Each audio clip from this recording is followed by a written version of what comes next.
Viewers, আজ আপনাদেরকে দেখাবো কিভাবে প্লে স্টোর থেকে একটি লুডো ইনস্টল করে খেলতে হয়। প্রথমে প্লে স্টোরটি ওপেন করবেন,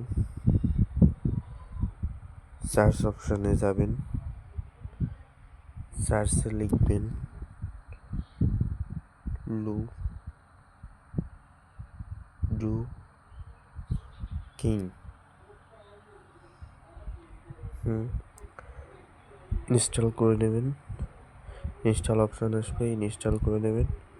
এবার যেহেতু ইনস্টল করা আছে, ইনস্টল করে নেবেন। এবার প্লেতে যান, ইনস্টল হয়ে গেলে প্লেতে ওকে হয়ে যাবে।